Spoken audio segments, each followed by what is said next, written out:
Hey guys, it's Ken Maxfield, otherwise known as the Hide Guy, and this is our market recap for the week ending October the 1. Last week started out in the big Packer trade with Packers offer list still appearing as if they were still very well populated. Most of the Packers continue to have a full complement of selections offered, the majority, if not all of them, available for prompt shipment. As far as asking prices, some of the Packers were doing their best to try to convey a firmer tone to the market, leaving asking prices unchanged, while other ones lowered their prices $2 to $3, depending on the Packer, depending on the selection. But overall, there were a number of hides offered, as some of you do know, but let's just make sure everybody's on the same page. Last week, the majority of Asia was observing holidays. The first half of last week, that resulted in not very many hides or very many bids, I should say, on hides last week. The first half of the week, when tanners returned to the office, there were reports of a fair number of bids, nothing to really get excited about. What was the common theme on bids was most people were bidding aggressively lower than the trading levels of last week. Packers, of course, trying their best to minimize what type of or how much they were going to have to trade lower. Some tried to negotiate and tried to hold prices steady. Buyers weren't going for it. And the spread between the bids to the ask price were so wide, it's widely believed that, coupled this with the short week of trading, that there's likely more hides that were bid than hides that were concluded last week as far as sales. As far as trading levels, we'll call them down only $1, maybe some selections too, but there again, that's because there are so few hides traded last week. Just really wasn't a busy week in the U.S. trade last week, and most people trying to sell big Packer hides would confirm that sentiment as well.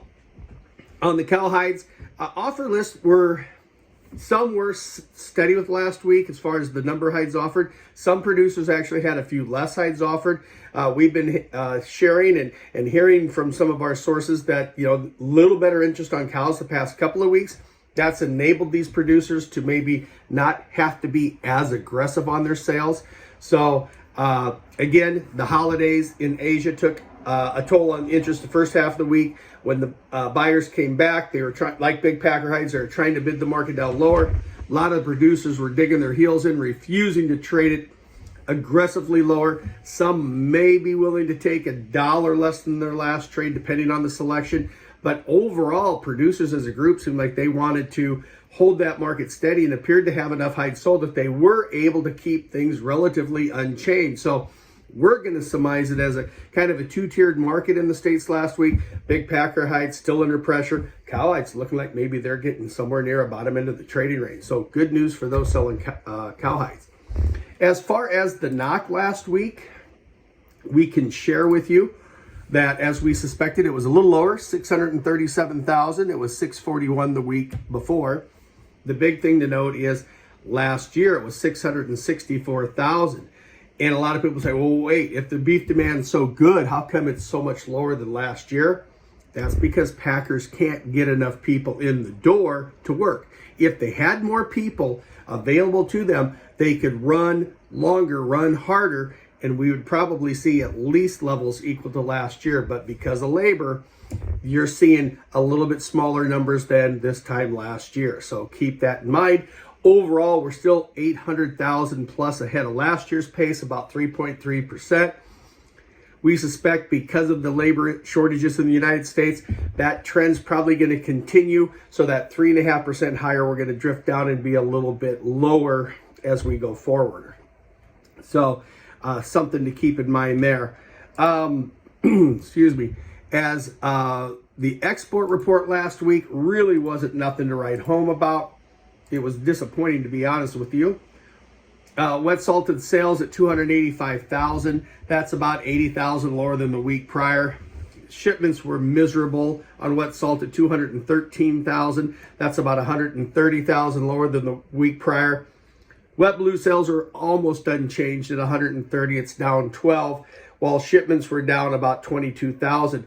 The big key on last week's export report, total shipments 336,600 hides. That is a marketing year low. Not good for a situation where these guys need to ship hides. They've got a ton of hides that are sold much higher than the market, and they're not able to move these hides for whatever the reason, and it's causing all kinds of problems. So it's a tough go for those who are trying to not only sell hides but to ship hides, because unfortunately you have a lot of the bad actors coming out and starting to do some of their usual BS, and it's a miserable thing for a lot of the people trying to liquidate some of their outstanding sales. Taking a quick look around the globe, our friends over in Europe are starting to see some of the problems that we've been experiencing now in the States going on 6 to 8 weeks. Those outside influences, which are out of their control, such as all the issues regarding shipping, the COVID problems, et cetera, are impacting Europe. Also, the automotive chip shortage is starting to weigh much, much heavier in Europe than it had been. So all of those things coming together, their market's starting to reflect lower prices. They're starting to mirror what's going on in the U.S. market. Although we've been going down now for about 2 months, they're now starting to see some of the angst that a lot of the sellers in the U.S. have been experiencing for quite some time now. So a little bit lower. And of course, then the offset of that is, now that we're into the last quarter of the year, harvest levels in Europe tend to go higher the fourth quarter. So not as much interest, higher harvest numbers. I know there's some Italian tanners, I'm told, that are still interested in hides, but they're looking around going, oh, wait, the Asians aren't buying as many hides, so maybe we don't need to pay as much. So all of that's coming home to roost, and that's why there's a lot of pressure going on in that market. Down in Brazil, kind of a different situation, only because the beef ban still continues. Some people say the kill's now down to about 50% of where it would be this time of year. I'm looking for people to be able to confirm that number. That's just kind of general speculation by those who claim that they know. But it is lower than a year ago. That's allowing the packers selling fresh hides to hold prices steady, although it is probably closer to the bottom end of the trading range that they're reporting versus the higher end of the trading range. And wet blues, same thing. There's just not as many hides. There's not as much demand, so they're able to kind of hold the line on their prices. But again, I think it's trading closer to the bottom end than it is the higher end. So just not enough demand overall, but they're able to at least a very precarious steady in Brazil.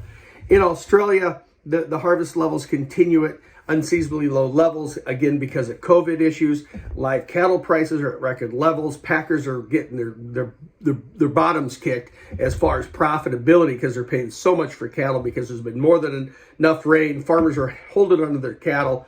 COVID issues are keeping harvest numbers low. Now, that said, on the hide side, yes, they're sold forward, but they are struggling to keep prices steady because they see the global tone of the market. A lot of pressure in the U.S., starting to see pressure in Europe, and that's forcing prices to just drift slightly lower in Australia. They're losing maybe $1 or every couple of weeks. So, but it is a softer trend down there, although I know a lot of the sellers there would probably argue with me on that. So, but as far as what we think next week, that, my friends, check out the website, www.themaxfieldreport.com. I offer the opportunity for me to send you complimentary copies of both the reports I do, the Daily U.S. Hide, the World Hide, which is done once a week. Take a look at them. Compare it to reports you're getting from other people. See why so many people check out my reports, because they get the information first, it's accurate, and they get it instantaneously rather than getting it 3, 4, 5 days after it actually happened. So that's it for this week. Ken Maxfield, the Hide Guy. Look forward to doing another video for you next week. Thanks.